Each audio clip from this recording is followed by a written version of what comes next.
16 জানুয়ারি রাত 2:30। অন্যান্য দিনের মতোই ব্যস্ততা শেষে রাতের স্বাভাবিক নিয়মে বিশ্রামে সাইফ আলী খান। ঠিক তখনই জীবনের ভয়ঙ্করতম ঘটনা ঘটল এই বলিউড তারকার সঙ্গে। সকাল হতেই খবরটি যখন ছড়িয়ে পড়ল, তখন উদ্বেগ উৎকণ্ঠায় সময় কাটছে সহকর্মী ও অনুরাগীদের।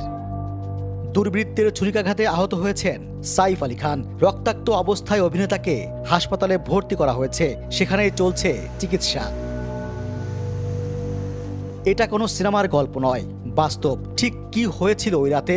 একাধিক ভারতীয় গণমাধ্যমের খবরে উঠে এসেছে তখনকার ঘটনার বর্ণনা।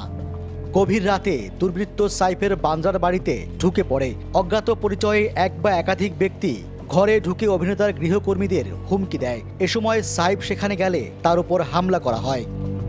রাত 3:30 নাগাদ লীলাবতী হাসপাতালে নেওয়া হয় সাইফকে। তার শরীরে 6টি আঘাত রয়েছে, যার মধ্যে 2টি বেশ গভীর। একটি আঘাত মেরুদণ্ডের কাছাকাছি। 2-3 ইঞ্চির একটি ধারালো বস্তু বের করা হয়েছে। চিকিৎসকেরা মনে করছেন ওটা ছুরিরই ভাঙা অংশ। এই বাড়িতেই কারিনা কাপুর খান এবং 2 ছেলে তৈমুর ও জেহকে নিয়ে থাকেন সাইফ। তবে তারা নিরাপদেই আছেন। তাদের তরফ থেকে সবাইকে ধৈর্য ধরার পাশাপাশি কোনো ভুল তথ্য না ছড়াতে আহ্বান জানানো হয়েছে।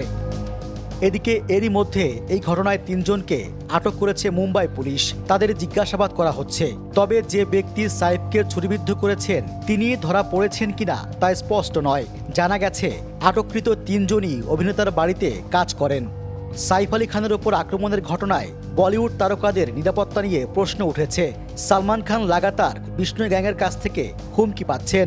শাহরুখ খানের নিরাপত্তা নিয়েও শঙ্কা রয়েছে। সদ্য বাবা সিদ্দিককে প্রকাশ্যে গুলি করে মারা হয়েছে, তাই স্বাভাবিকভাবেই আতঙ্কিত বলিউড।